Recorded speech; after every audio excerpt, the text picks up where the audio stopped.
Attention all senior citizens, pensioner or hindi, para sa inyo ang balitang ito.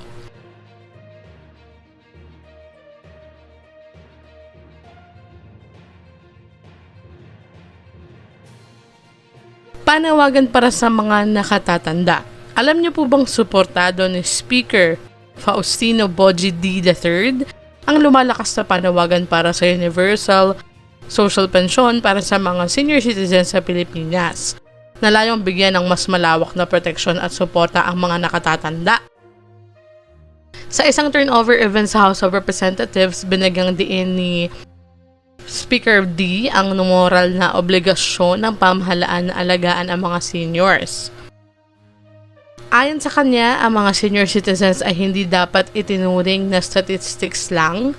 Sila ay mga magulang at lolo't nag-aalay ng buhay para sa pamilya at bansa. Ang tunay na serbisyo ay may kasamang pakikinig, malasakit at pagmamahal. Giit niya, ang Universal Social Pension ay hindi lang ayuda, ito ay pagkilala sa dignidad at contribution ng mga nakatatanda. Sa kasalukuyang sitwasyon ng pensyon, sa ngayon umiiral po ang Social Pension for Indigent Senior Citizens na 1,000 pesos kada buwan, pero para lamang ito sa may hirap, may sakit, may kapansanan at walang regular na kita or piling indigent seniors. Ibig sabihin, hindi po sakop lahat ng senior citizens sa bansa. Panawagan para sa Universal Social Pension. Sa ilalim ng panukala, mas panalawak na benepisyo para sa lahat ng seniors, tulong sa gastusin sa gamot, pagkain at kalusugan, mas malinaw na seguridad para sa mga nakatatanda. Nagkaroon din po ng signature campaign. Malaking suporta ito ng publiko. Pinangunahan ni Representative Milagros Aquino Magsaysay ng United Senior Citizens Party List ang turnover ng milyong-milyong lagda mula sa kampanyang 12 million signatures for the elderly. Layunin nitong hikayatin ang Kongreso na palakasin ng social protection at ipaglaban ang karagdagang benepisyo para sa seniors.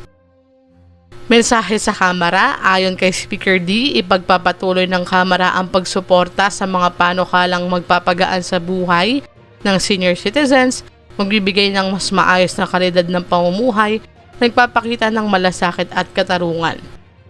Ang panawagan para sa Universal Social Pension ay hindi lang usapin ng pera. Ito po ay usapin sa dignidad, pasasalamat at pagkilala sa mga Filipinong nagbuhos ng kanilang buhay para sa pamilya at bayan. Ano pong reaksyon nyo sa balitang ito sa naging suporta ni Speaker Faustino Bogie III? Ngayon po, hindi pa po batas ang Universal Pension, pero marami pong mga naging updates nitong nakaraan tungkol sa suporta ng iba't ibang mambabatas para po maipatupad ito.